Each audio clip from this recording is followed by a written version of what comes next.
We have with us our guest speaker for today, Police Superintendent Nisan, the Public Information Officer of the Aviation Security Group. Jean, please take the floor. Thank you. Our Chief PIO, Police Chief Superintendent Walben Mayor, members of the PNP Press Corps, ladies and gentlemen, good morning. Isang mapagpalang umaga po sa ating lahat. On behalf of our Director, Police Chief Superintendent Francisco Pablo Balagtas, I am Police Superintendent Panisan to present to you the following. The sequence of my presentation is the PNP ABSI Group mandate and functions, agencies involved in airport operations, and the initial security screening procedure for passengers and baggages. Next, as mandated by law and in coordination with the airport authorities, the PNP ABSI Group shall secure all countries' airport against offensive and terroristic acts that threaten civil aviation, exercise operational control and supervision over all security agencies involved in airport security operations, and enforce all laws and regulations relative to air travel protection and safety. Next, PNP ABSI Group function is the same with the ABSI Group mission, except for provide necessary security assistance to all visiting foreign and local tourists, dignitaries, and balikbayan, undertake necessary measures at all specified tourist-frequented places in the country, provide airport security services to departing and returning overseas Filipino workers, conduct periodic training to develop and enhance skills in order to professionalize our personnel, administer the canine breeding farm and conduct regular training on explosive detector dogs or EDDs, maintain peace and order and take all the necessary steps to ensure the provision of public safety services within the airport complexes, and perform other tasks as directed. Agencies involved in airport operations. We called it CIQS. We have the Bureau of Customs, who is in charge with the revenue collection. We have the Bureau of Immigration, regulate the entry, stay, and arrival of foreign nationals, and of course, monitor the arrival and entry of our kababayan under existing Philippine laws. We have the quarantine. This office is regulate or closely monitor the prevention of diseases, and we have the security. For security, we have the agencies and other agencies operating in the airport for security. Of course, we have the PNP Aviation Security Group, the MIA or the Airport Police Department. We have also the Office for Transportation Security, DOTC, under DOTC, who are in charge in the initial screening procedure of the passenger and the baggages. Of course, we have the Civil Aviation Authority of the Philippines, or the CAAP, and the private security agencies, or the PSAs. We have the NBI, and we have the PIDEA.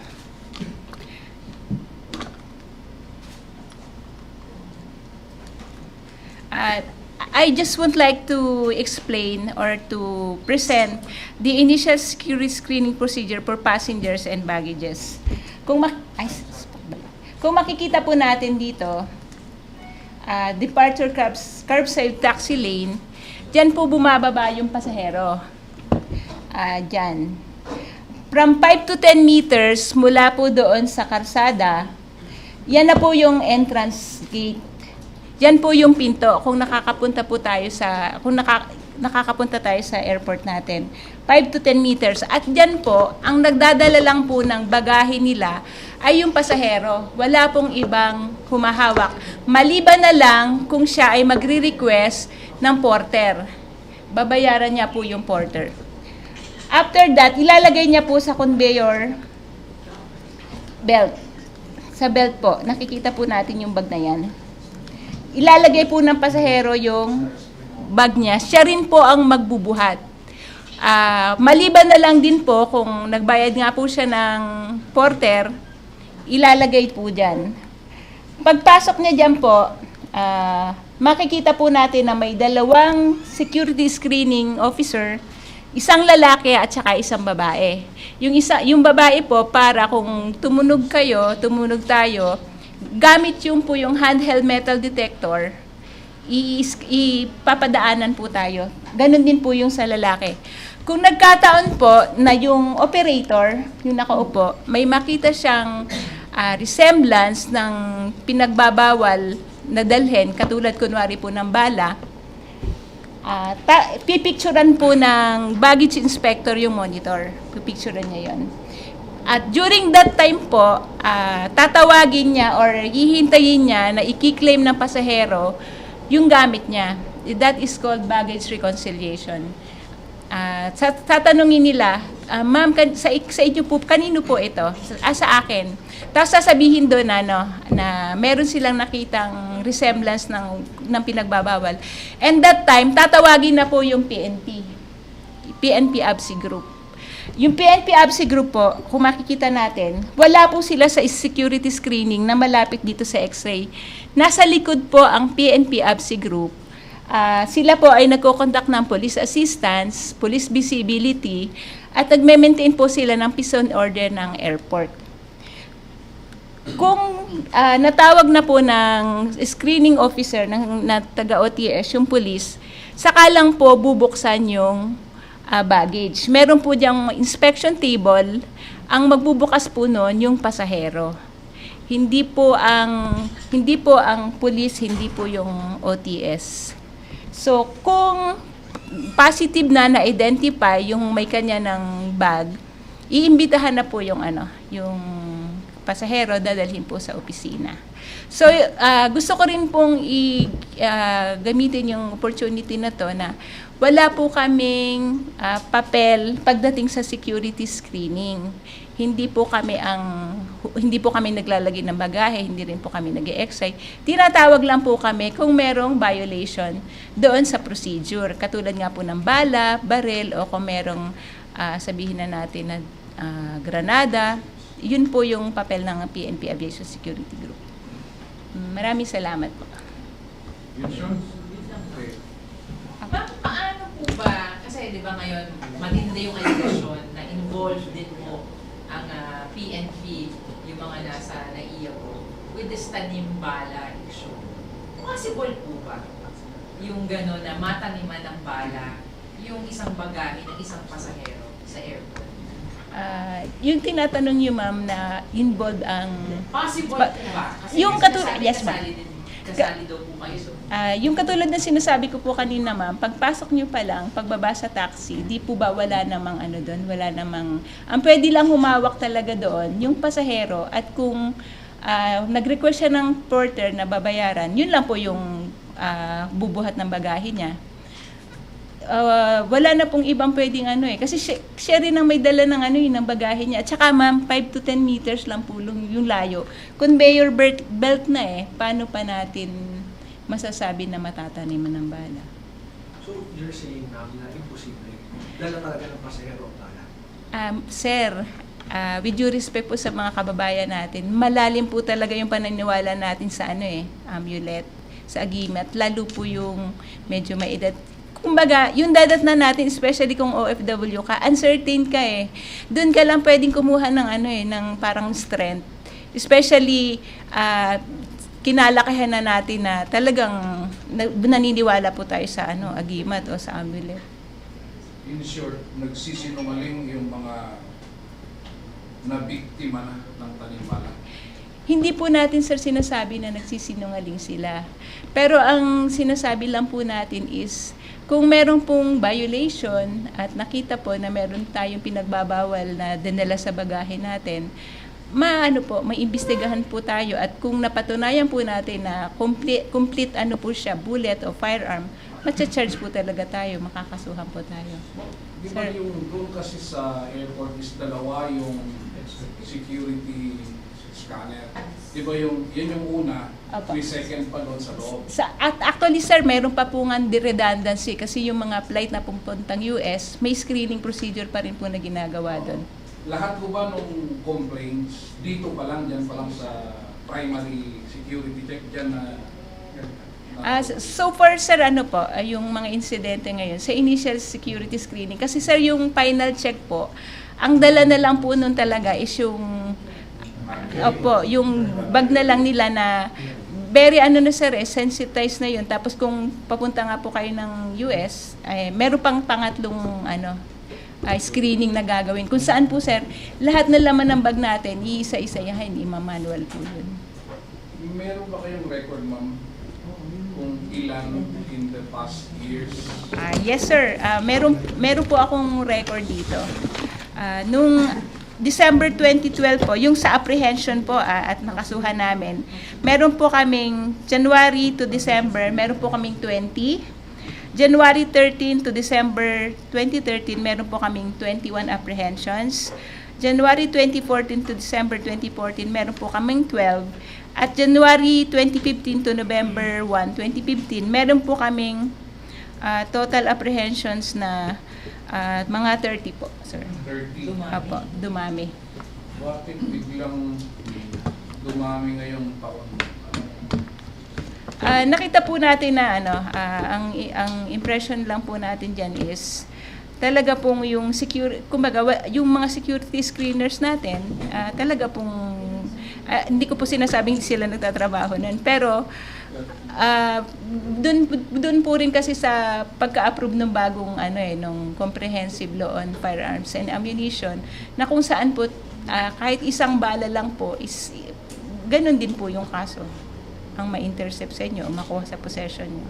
Ma'am, sabi niyo rin na malalim talaga paniniwala lalo na ng mga matatanda sa bullet at sa amulet. Apo. Pag-iimbestigahan niyo ba yung mga nakauwi? Tinatanong niyo ba sila na kung naniniwala talaga sila na may agimat sa bala? May mga cases din po na sir na sinasabi nila na agimat pero hindi po nila alam na bawal. Yun sir yung sinasabi nila ng mga pasahero. Kasama ba sa consideration sa part ng investigation kung ilang beses nagbabiyahe yung nakulit? Kasi for example, kung nakatatlong biyahe na siya, tapos ngayon na siya nahulihan ng bala at naniniwala siyang amulet yun, bakit ngayon na siya nahulihan considering na nakailang biyahe na siya? Hindi naman po natin sir sinasabi na nagdala sila nung bala nung nakaraan. Maaari din sir na ngayon lang po talaga sila nakapagdala ng agimat na yun o ng bala na yun. Pero hindi po natin sinasabi na nung mga una nakapagdala po sila at nakalusot sila. Pero ma'am, with what you were saying, malabo nag-i-syndicate on improvement since laglag pa. Base po sa investigasyon na ginagawa natin, wala po talagang wala siyang posibilidad na pwedeng matamnan talaga ng bala yung mga pasahero natin Kasi nga yung in-explain ko nga po ma'am, 10 to 15 meters lang naman yung layo. Hindi po natin din kasi ma-discount na during their travel, baka yung mga kamag-anak din ng mga pasahero, at meron din po kaming insidente rin na pailan ng kaso na inadmit naman po na nag-firing siya. Tapos yung 2 peraso ng bala, nilagay niya po sa damit niya, so na-intercept siya. Ano do you advise yung mga nag-travelan na yun? Lalo na maraming napapraning na nagpaparap na ng mga bagahe nila doon sa airport. Ma'am, ang ma-advise ko lang po sa ating mga kababayan, pag magbabiyahe po kayo, ensure nyo po na kayo yung magbabalot ng bagahe nyo. Tapos ma'am, especially sa atin, uso po yung nanghihiram ng bag hinihiram sa kapitbahay, sa kapatid. At may insidente na rin po kami na ganyan na hiniram yung bag, yung kapatid niya, military, may naiwan po na bala. So, yun po yung be sure na pag nagbiyahe tayo po talaga at kung pwede po, itaktak po natin yung laman ng para masigurado po natin na wala po talagang bala. Ma'am, sorry. Kasi yung ngayon lumalabas, di ba, with the OFWs, parang yung allegations ng tanimbala, pagdating nila sa airport, galing sa aeroplano, lalabas, tapos doon daw sasabihin na meron silang balang dala-dala ng mga officials doon sa baba. May ganun na po bang case? yung sinasabi niyo, Yun ma'am, ba yung yung nai-investigate ninyo? Kasi yun ba yung mga Yung palabas? Incoming. Hindi, ma'am, ano po yun, departing po yun, kumbaga galing sila sa probinsya, tapos, Ito, departing. opo, departing yan, sir. Opo. Doon ba sa security operation, kanino nagre-report yung taga-OTS? Kanino po nagre-report? Wala bang supervision ng ABSE group over the OTS personnel? So far, sir, ano po, yung setup po kasi ngayon, yung present setup is yung security screening, initial security screening procedure, totally po yan nasa OTS. Ang sinasabi ko nga po, yung PNP, tatawagin lang po kami kung meron silang nakitang violation, katulad po kunyari, meron silang nakita sa monitor na may bala, may baril, or may granada. Wala po kaming direct na participation doon sa screening. On call lang po talaga kami. But in matters of supervision, Wala, sir, wala po talaga. so yung possibility na magkasabwat yung ABSE group at saka OTS, Malayo, sir, malayo po. Kasi especially, sir, magkaibang agency naman po ang humahawak DOTC sila kami, PNP, DILG. Pero may rotation ba ng mga personnel sa loob? Sa mga naka-duty na? Sa screening po ba o sa PNP, ma'am? Pareho po, pati sa inyo, sa aviation. Yang sa ma'am, sa screening sa OTS, every 20 minutes, ma'am, pinapalitan po yung X-ray operators. Sila rin po yung nagpapalit, except po yung pre-scare na babae. Every 20 minutes po, pinapalitan sila, umiikot. At meron po silang naglalag po sila doon. Pero within the group din, like, di ba, marami sila sa screening Meron ng ibang uupo. 4 po sila. Oo. Sa Sila screen. lang magpapalitan ng rotation. Opo, sila po yung Ay, magre-receive. yung police po. Bali, ma'am, yung post po namin kasi kung sabihin natin na 8 hours po sila dyan. Pero moving po sila. Police presence, tapos police assistance, at saka maintenance po ng peace and order ng airport. That shifting like 8, tas tomorrow 8. Opo, iba naman pong ibang tao naman po. Ma'am, doon po sa mga sinasabi niyo kanina, pwede ba natin sabihin na ang PNP Aviation hindi naniniwala na kayang gawin ng mga tauhan ng airport yung pagtatanim ng bata? Bali, ma'am, sa investigasyon na ginagawa, wala po kaming napatunayan na meron talaga nagtatanim ng bala. bakit saan galing yung kwento ko? Ibig sabihin, pababalaghan yung mga kwento ng iba. Kasi, with due respect, mama, remember the case of yung foreigner na misionero. Paano nangyari yun na he even went to the extent na nagpakulong na lang siya para lang mapatunayan na wala siyang alam doon sa bala na nailagay doon sa kanyang bagay. Paano natin i-consider yung mga ganong klase ng cases? Sa part po kasi ng PNP, sir, basta may violation, ipapile natin.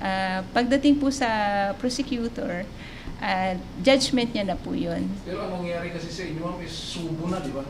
Subo na from OTS. Apa. Na ito na po yung nung material. Yes, sir. Wala kayong papel doon Sa initial screening, wala po. Wala po kaming papel doon. Ang binabanggit niyo kanina na parang feeling niyo talagang malalim ang paniniwala ng Pilipino sa agimat. Opo. Kino-consider niyo ba na ang agimat dapat nasa katawan ng kasaganan sa investigasyon? Kasi, sir, pagdating po kasi sa kung nasa katawan, matutunog ka rin po, di po, pagpasok mo Kasi sa kung talagang mahigpit ang paniniwala mo, hindi mo ilalagay sa gamit mo yun, nasa katawan mo dapat yan. Kung yun ang nasa investigation niyo. So, paano nyo ngayon ikakatwiran dun sa tao na, agimat to Ito to, nasa katawan mo. Kasi, sir, pagpasok nga po din sa walkthrough metal detector, pag meron ka, Para maiiwas niya na ma-detect. ma-detect din po yan kasi tutunog Ma'am, dun po sa 30 apprehensions po from January to November, ilan po yung kaso dyan na isang bala lang nakita, 2 bala o more than doon sa bilang?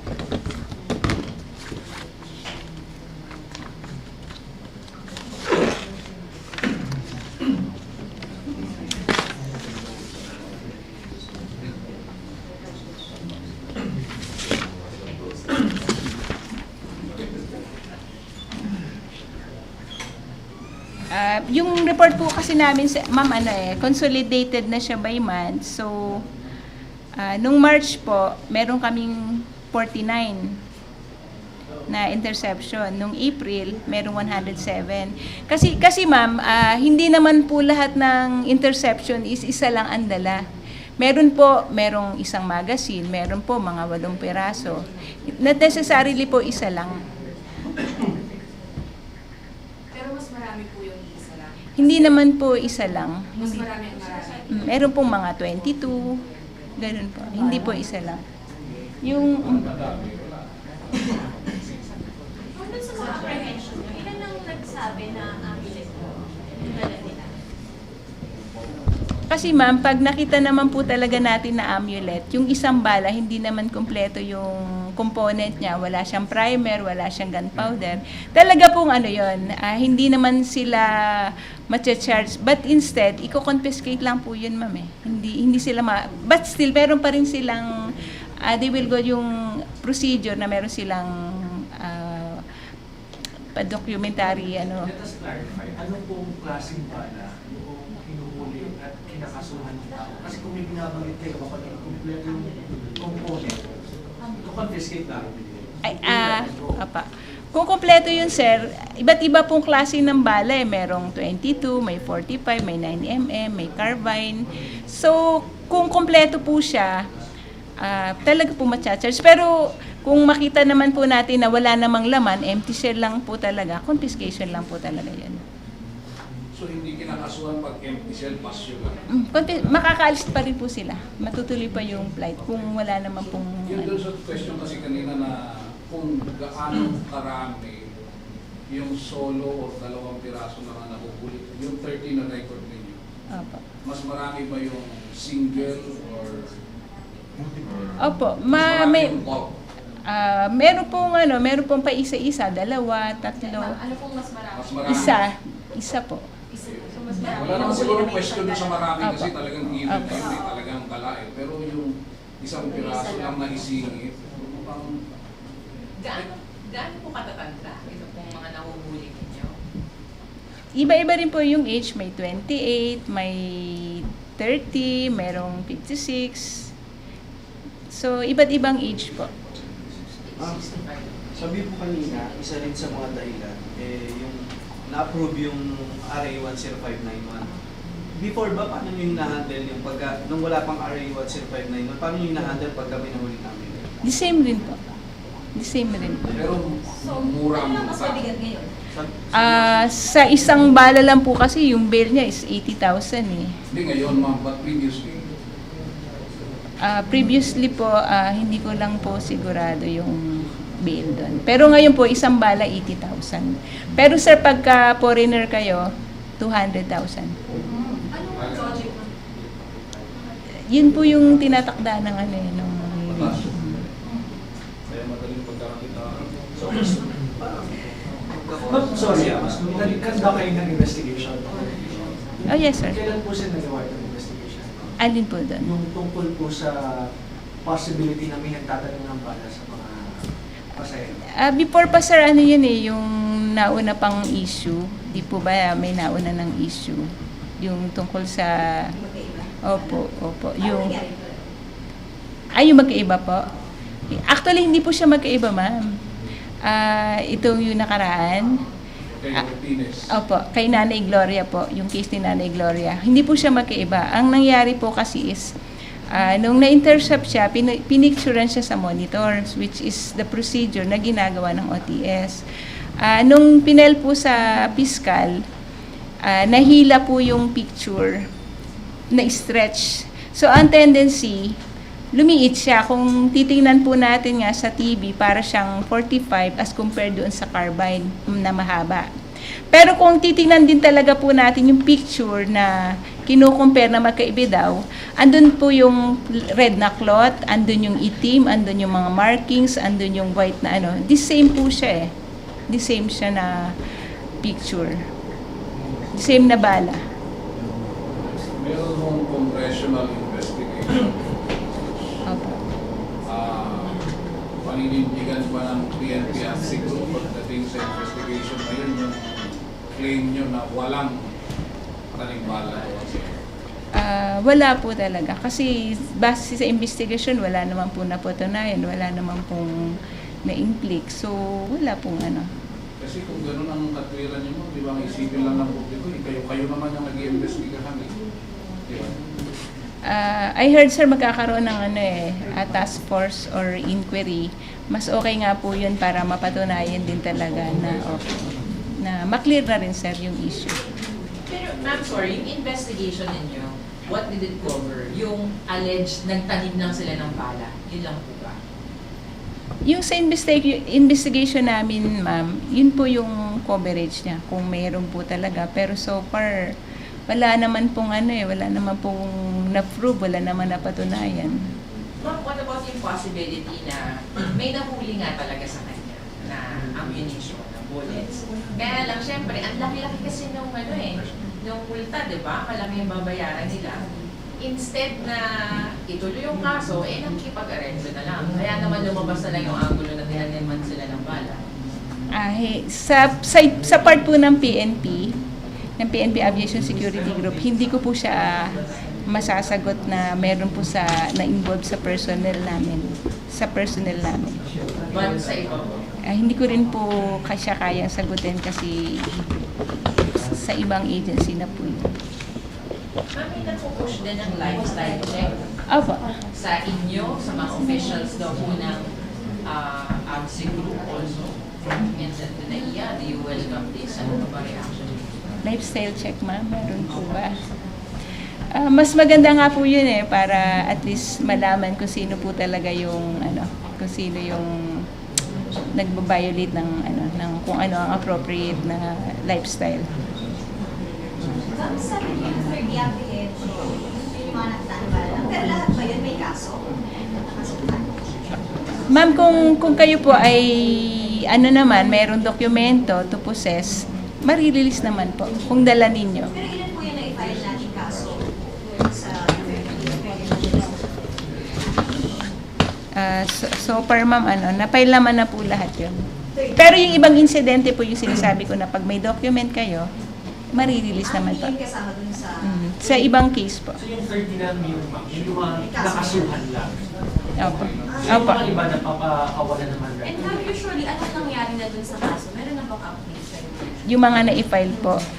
Bali po, hinihintay pa rin namin. Kasi po, ang mangyayari niyan, yung amin pong arresting, iimbestigahan naman, invite naman po yun So far, wala naman po Sa kami. 30, ma'am, wala pa po. Wala pa po. Ongoing po. Ma'am. Sa iba po bang international airport sa bansa, ganun din Procedure? bilang ng apprehensions? Or dito lang talaga po sa Manila? May mga cases din po ng apprehension sa ibang bansa, katulad po sa Davao. Recently lang po meron. Tapos sa Iloilo, meron din po. Not necessarily, ma'am, dito lang po sa NAIA terminal. Pero mataas din po yung... Hindi kasing taas ng hindi po kasing taas ng dito sa NAIA terminal kasi dito po yung main hub Kung ang pinapaliwanag natin, papasok lang kayo sa eksena, pag merong nakita yung mga taga-OTS o yung mga inspectors, may bawal na item. Ay, opo. Ma'am, kasama rin ba sa investigation yung possibility na baka yung mismo nasa security inspection na outside PNP, siya rin yung magtanim ng bala. Sinama niyo sa investigation? Ang totoo po niyan, sir, yung aming director po ngayon, nakikipag-usap na rin po talaga siya sa OTS, DOTC at sa general manager ng MIA po regarding that issue. So, balak nyo investigahan? Hindi po. Kumbaga, meron na po previously, pero interagency na po yung yung gagawin. Kasi ma'am, on your part, talaga, wala talaga kayo makita na itatanong sa part nyo. Pero yung mga taga-OTS at ibang mga agency, may possibility lang. Hindi ko po sinasabi, sir, na meron sa ibang agency, pero hindi ko po kayang sagutin kasi ibang agency na po. Kasi minsan, kung ano yung ibigay sa inyo information, ito may tinatawag. Pero parang wala pa kayong sariling judgment call na para magsagawa ng investigasyon or tiyakin kung tama ba yung pinifit sa inyong information office. Kasi ma'am, yung sa monitor po, in flagrante delicto po yun eh. Nakita natin na merong pinagbabawal dyan. So yung police po, ang function niya is magpapail ng kaso. Ma'am, kung hindi siya racket, sinasabi niyo na hindi siya racket, yung taliban, to what do we attribute this surge? Bakit, what could possibly be the reason kung bakit tumataas yung ganitong apprehension sa airport? Bakit tumataas? What could be the reason? Ang interpretation po namin kasi ma'am is, yung atin pong mga screener, talaga pong nagtatrabaho sila, train sila, at alam po talaga nila na ang pagdadala ng ganitong uri ng bawal, mapaparusahan po talaga. Kasi ma'am, yung mga noted na bawal, alam na ng mga tao na parang na sila, pero bakit meron, ang dami pa rin na nagkakasunod-sunod pa lalo ngayong mga panahon? Kaya po ma'am, yung paalala nga po natin sa ating mga kababayan, sa ating mga mananakay na kababayan, as much as possible, kung pwede po, kung aalis tayo ng bansa, kayo na po yung i-ensure po natin na wala po talaga tayo ang magbabalot ng bag, tayo magbabalot ng bagahe natin. I-check po natin yung ating yung ating mga bagahe. So ma'am, sa inyo, sa side ng PNP Aviation, nakikita yun na ang problem doon talaga sa part ng passengers, sa security ng media, wala? Hindi ko po masasabi na wala sa part, pero ang sinasabi lang po natin is kung may interception, ano po ang PNP, magpapile po ng case. Pag ito sa sinabi nyo kanina, sir, wala kayong nakikita doon na kahit anumang pagkakataon or opportunity ang sino man na magtanim ng bala?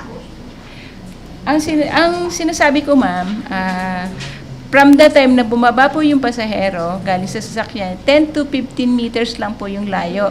Siya lang po ang nakakahawak ng bagahe niya, except kung kukuha siya ng porter para ilagay sa conveyor belt yung bag niya.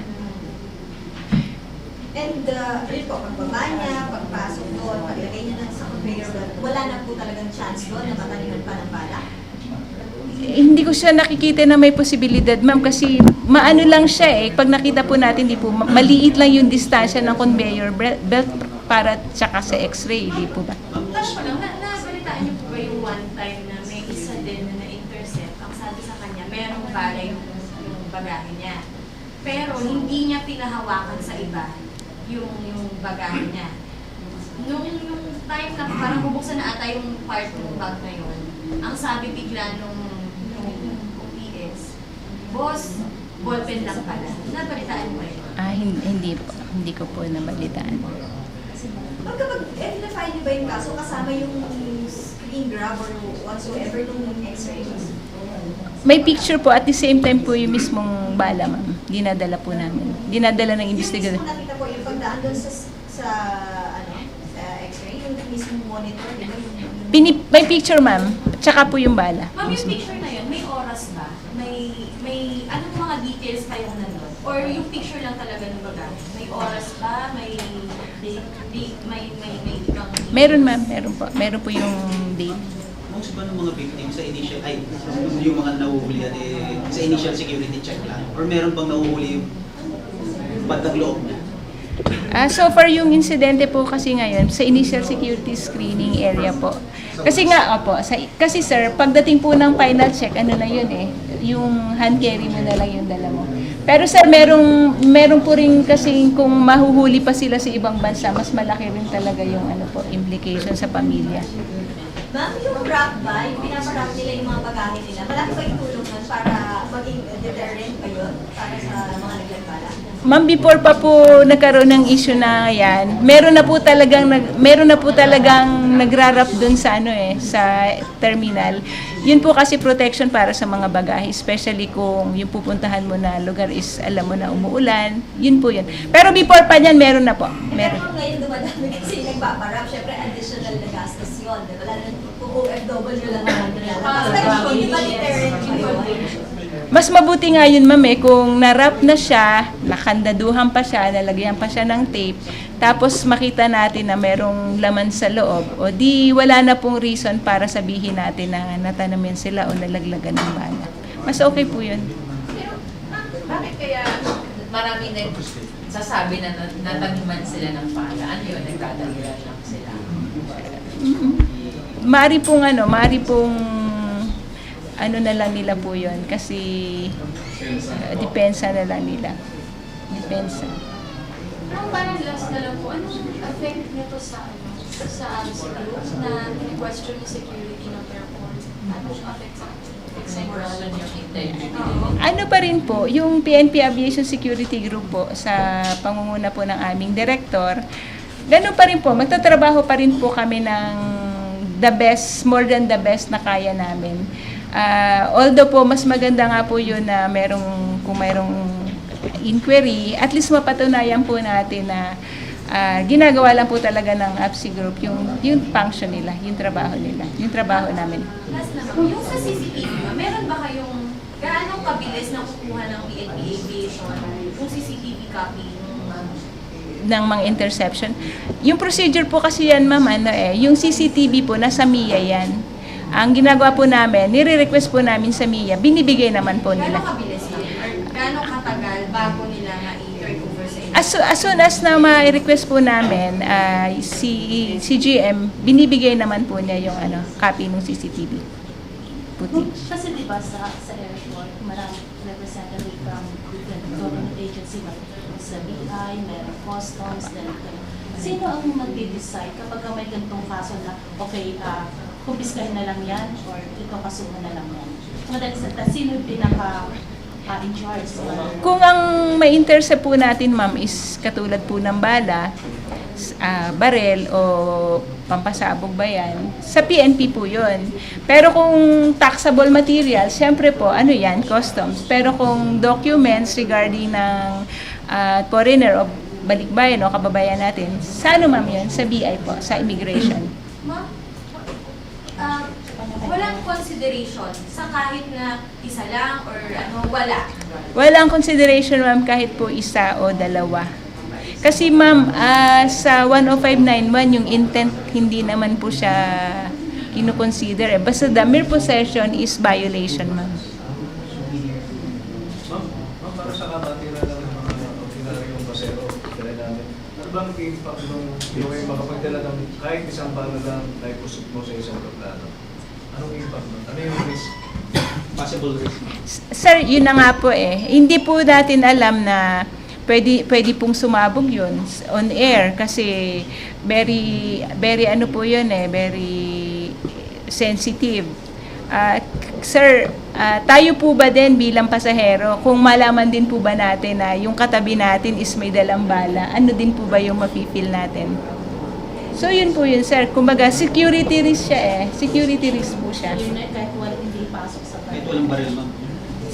And that is prohibited po, yung the mere fact na magdadala tayo ng bala. Ma'am, paano naman kapag yung isang na-intercept na patunayan niya na aminit lang yun, which is telecast? Kino-confiscate lang? Oh yes, ma'am. You will be allowed to board the aircraft. Basta, ma'am, mapatunayan natin na hindi naman siya kompleto. Katulad po ng empty shell lang siya. Tapos nilagyan lang po siya ng cloth. Makakalipad po kayo. Kaya lang po din, ido-document po natin na na-intercept kayo na may dalang bala. Thank you. Yung hindi naman bala ito, yung incoming na kantemento, ano naman ang kinalaman nyo sa mga security? Yung mga nabubuksan ng bagahe, nawawala yung laman. Ay, sa sir yan? Bale, sa customs na po yan. Pero recently po, meron po kaming sa cargo na-intercept po kami na upper receiver ng M16. Tinurn over yun sa customs kasi po customs issues na po yun I'm sorry, Yes, last na. Message sa public, kasi galit na galit po talaga. All over Facebook, Twitter, social media, galit na galit sa lahat po ng nasa involved dito sa screening na ito. Siyempre nadadamay din po kayo. Ano po bang gusto nyo ibigay na mensahe sa kanila? Unang-una po, nakikisimpatya po kami doon din sa mga kababayan natin na nabiktima. Kasi katulad po din kami ng mga kababayan natin, meron din po kaming mga kapatid, meron kaming magulang, meron kaming kamag-anak na OFW, na the same din po na nagpapakahirap. Alam po natin na sila yung breadwinner. So masasabi ko lang po is, i-grab ko po yung opportunity na to na yung sabi ko po nga kanina, be sure po na pag umalis tayo, wag na po tayong mag-take chances na hindi lang to, agimat lang to. Kasi po talaga pong makukonfiscate to, makakasuhan po kayo at mas malaki po yung magiging epekto kung sa ibang bansa po kayo mai-intercept may mga cases din po na na-intercept siya, nakalusot. Ang ginagawa po ng ibang country, sinusulatan po ang Pilipinas na merong nakakalusot na gano'n. Matagal na po yun, hindi ngayon. May mga cases po. Ma'am, what about yung galit po sa Yung galit sa involved? Normal naman po yun. Especially kung makikita natin na yung naapektuhan po talaga is katulad po nung insidente nung nakaraan na OFW. Kami po sa PNP, magtatrabaho pa rin po kami. Kahit yung totoo ma'am, minsan, siyempre, kahit hindi mo ginagawa o nagtatrabaho ka na maayos, pero siyempre, tao pa rin po kami na medyo malolo moral kami, maapektuhan pa rin po. Thank you. How ready is the ABSE group? Yes, sir. Nako. Simula pa po nung nag-start yung APEC activity niya, may sub-activity. Lahat po ng kapulisan ay nag-prepare. Especially po, sir, coming na po yung AELM 18 and 19. So ngayon po may sub-activity na. So, lahat po ng kapulisan ay nagpe-prepare, naghahanda at hindi po natin ma-afford na mapahiya po tayo sa ibang bansa kasi po nakastake yung buong Pilipinas dito. Walang matatanggal ng bala. Wala po. Thank you. Mga foreign delegates. They will be taken care of, ma'am. Maraming salamat. Thank you, sir. Thank you very much. Number mo, Jean? Baka kailangan nila. 0908 0908 163 6556. Sorry ma'am. Ulit. Sir, 0908 163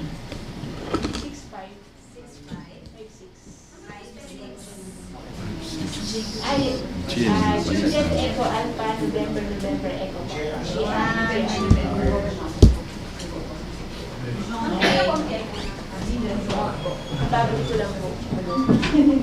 Thank you, Jean. Thank you. I think it's also worth to emphasize what is really the firearms law. Ang firearms law is mala prohibita. It is different from other laws because sa ibang batas kasi is tinitingnan yung intention. Pero pag tinatawag na mala prohibita, intention does not matter. Hindi yung tinitingnan. The mere possession of a prohibited item is already a violation. Kaya kung napapansin nyo, of course we sympathize yung mga, kaya nasabi ni Jean, mga kababayan natin na nagiging nahuhuli sa mga ganitong situation. Ito yung mahigpit ang batas dito. Siguro it's high time for everyone, sa ating mga kababayan na emphasize yung ganitong batas. Ang batas na ito ay hindi kino-consider ang intention mo, whether it is good. So, possession is already a violation under the law. Whether isa yan, dalawa, tatlo, does not matter. Pag sinabing ng batas na possession ka ng prohibited item just like an ammunition, then you will be investigated, and if evidence warrants, then if a case will be filed against you. Sure, yun nga parang mas vulnerable kasi yung mga pasahero. Since walang intention kasi, kumbaga, yun lang, wala lang, isang point lang sir na parang baka magamit itong law against another person or somebody else could take advantage of that. Siguro iisa lang din naman ang ating intention dito, Jerk.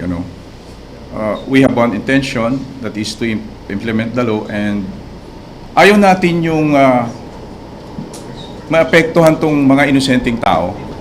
We don't want anybody who is innocent to be incarcerated or affected, especially if they are traveling abroad and just like OFWs. Ayaw naman natin yun. Pero ang sabi ko nga is, beyond the circumstances, whatever happened before he enters the airport, hindi natin alam ngayon yun eh. So kung ano man ang ginawa mo doon prior to the entrance ng airport, once you enter and you have this particular prohibited item, then violation of law na yun. Hindi yung tinitingnan na, hindi, ganito yan, ilagay ng kamag-anak, amulet yan, nagkamali tayo. Wala yun. So, the presence of that prohibited item is already a violation. So, sa ngayon, sa ating mga kababayan, let us be very, very careful. Possession of ammunition or any parts of that particular prohibited items is really a violation of law. So, sana po sa panahon ngayon, of course, kung meron mang nag-violate sa grupo namin, then we welcome the investigation. Iisa lang tayong intention natin dito na apektuhan of course, ang aming organisasyon with regard to this. We appeal to the public that let us not prejudge people. Let us wait for the investigation kung meron gagawin dito. Of course, we want the truth to come out so that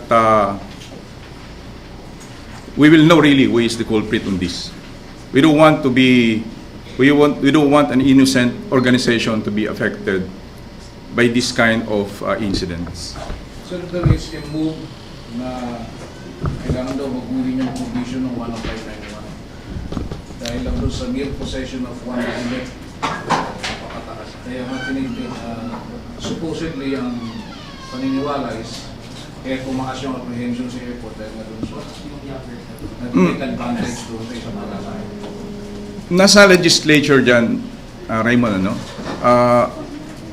meron naman tayong kongreso na kung sa tingin ng ating mamamayan ay nakakaapekto ito sa ganitong situation, then they can propose or recommend any amendment or changes doon sa present law. If they think the law is oppressive, then they can amend or they can propose any amendments through our representative to the congressmen or senators, kasi sila naman po ang andyan sa legislature. Thank you. Sir, Yes, Salima. assessment muna. Undas. Sorry. Salima. Sir. So far, as of... Live kami. Kailan ba yung kaninang report namin? We always update you 4 o'clock in the morning. We are still on full alert until tomorrow morning, 6 o'clock in the morning, November 3. Alam natin na ang mga kababayan natin ang iba ipauwi pa lang. So, andun pa rin ang ating mga kapulisan sa area. Yung ibang mga sementeryo na kung wala na yung ating mga kababayan doon, then nag-withdraw na rin yung iba nating mga kapulisan doon sa area niyon. That's why ang concentration na lang dito is of course yung mga sa terminals, airports, seaports, because by this time we foresee that our kababayans will be going to Manila or any areas where they have to go home. The Undas is generally peaceful. Due to the strict implementation of that particular area in Hulusulu, may na-recover nga tayo. We recovered one improvised explosives device in Mount Carmel Cemetery in somewhere in Hulu. And then, andyan naman sa report ninyo, we recovered 147 bladed weapons and one firearm in Cordillera. Sir, dito sa Manila, Total yun, lahat. Yes. Wala ka ba nun, third hand? Meron pala sa third hand. So yun ang assessment natin. Generally peaceful naman.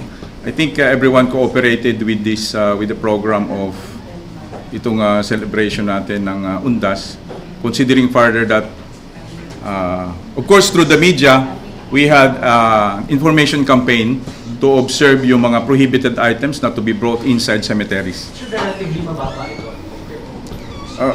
Yes, Jerry, kasi mukhang konti din yung nag-avail ng privilege ng 2 days lang ba yun? 2 days lang ta. It seems na parang kwan lang yun normal holiday. Kaya nung nag-inspection niya kami, actually, bus terminal, konti na rin tao. Doon pumunta kami sa airport, konti na rin. Siguro umalis na rin nung Friday. But the factor is because it would appear that it's just like a normal holiday. And that would be the reason why some of our kababayans opted to stay here in Metro Manila. Sir, yung IPD lang sa Cebu na medyo, kumbaga, mas nakakatakot yung ganyung klaseng sila. Well, although na-intercept naman. Yes, it was recovered. Yes. Ano lang sir yung, ano bang report sa inyo doon sir?